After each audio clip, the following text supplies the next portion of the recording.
Voilà. Merci, monsieur. Hey, vous êtes chanceux, c'était mes derniers bonbons. Mais votre fils en a ramassé beaucoup déjà. Ah oui, il adore le Halloween, mais vous aussi, ce que je vois, hein, j'adore vos décorations. Déjà, les cadavres sur le mur, on dirait des vrais. Oui. Oui, à chaque année, je vais toujours à fond. Salut à vous, mes futures victimes potentielles. Aujourd'hui, j'ai décidé de vous parler de 5 métiers étranges. Bon, j'ai écrit cette vidéo-là il y a des années, mais un de mes amis qui voulait créer une chaîne YouTube voulait pas que je la fasse car il voulait parler du même sujet. J'ai été gentil, je lui ai laissé la faire. Finalement, sa vidéo, il l'a jamais sortie. D'ailleurs, il a jamais sorti une seule chronique de sa vie. Il est chanceux d'être obèse. Ce serait trop long de l'écouter en morceaux. Donc, j'ai ressorti mon texte du plus profond de mon disque dur, je l'ai modifié version 2017 et me voilà enfin à en parler. Il était temps. Quand on parle de métier, il y en a beaucoup qui peuvent nous venir en tête, hein? Acteurs, banquiers, vendeurs, cuisiniers, médecins, chanteurs, arnaqueurs. Pourtant, il y a des métiers très méconnus, comme exemple écrivain pour biscuits chinois. Ben oui, il y a des personnes qui font ça à temps plein. Donc quand vous ouvrirez votre biscuit, dites-vous que des personnes se sont forcées pendant des heures à trouver la phrase Assurez-vous que votre vie reste longue et utile, comme un rouleau de papier de toilette. Ouais, ok, pas étonnant que ta carrière de romancier a échoué, là. Mais bon, ça, c'était juste un exemple. Donc voici pour vous les 5 métiers les plus étranges pour moi. Goûteur d'eau. Vous connaissez probablement le métier de goûteur de vin, eh bien, c'est la même chose, mais avec de l'eau. Non, c'est pas une blague, ce métier-là existe vraiment. On pourrait croire que l'eau goûte à rien, mais en réalité, si vous avez l'odorat et le goût assez sensibles, ce métier-là est fait pour vous. Bon, l'utilité du métier m'échappe un peu, là, mais je pense que je voudrais pas être ami avec quelqu'un qui pratique ce job-là. Ça doit être quelqu'un d'assez difficile. Tiens, tu m'avais demandé de l'eau. Merci. Hey, mais ton eau goûte vraiment mauvais. Calme-toi, c'est juste de l'eau. Ah oui, elle vient d'où ton eau, des toilettes? Ben oui. Hein? Pis le pire, c'est que je pourrais peut-être être un bon goûteur d'eau. Parce que je trouve qu'à certains endroits, l'eau goûte pas la même affaire.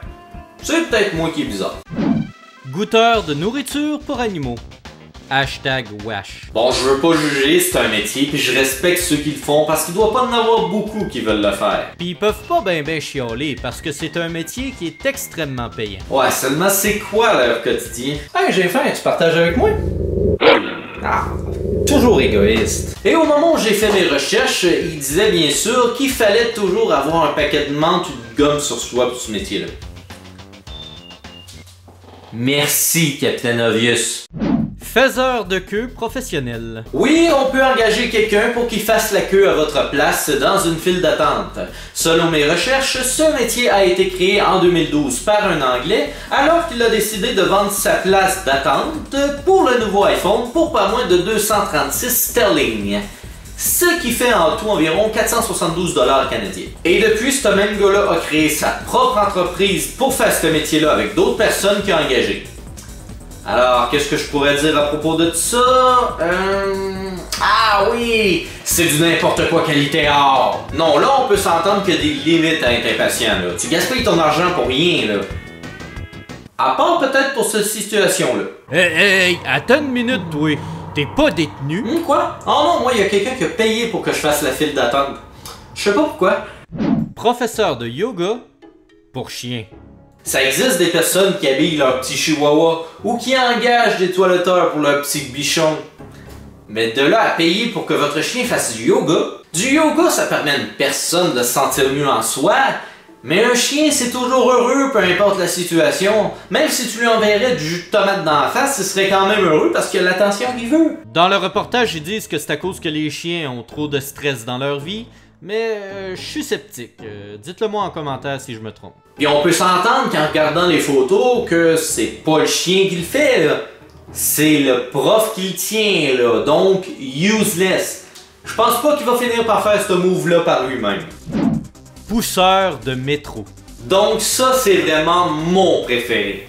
Ça existe au Japon, je ne sais pas si ça existe dans d'autres pays. Malgré son what the fuck, je pense que c'est le métier le plus utile dans la liste. Le Japon a une population d'environ 138 millions de personnes.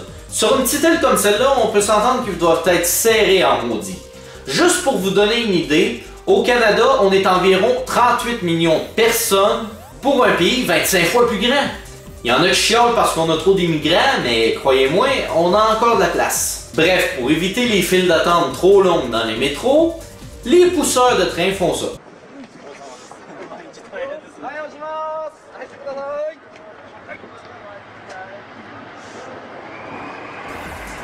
Puis regardez la pauvre femme, les gars la poussent à mort pour 40. Finalement, c'est rendu 4 gars qui font un job. Je pense pas qu'elle apprécie. Envoie, rentre ma tabarnak. Bon, évidemment, j'imagine que ça arrive seulement aux heures de pointe, mais quand même, créer un métier pour ça, il fallait que ce soit grave. Puis vous autres, est-ce que vous connaissez un métier étrange que j'ai pas parlé dans cette vidéo-là? Dites-le moi en commentaire. Sur ce, je vous laisse, je dois aller me débarrasser de mes décorations avant qu'elles pourrissent.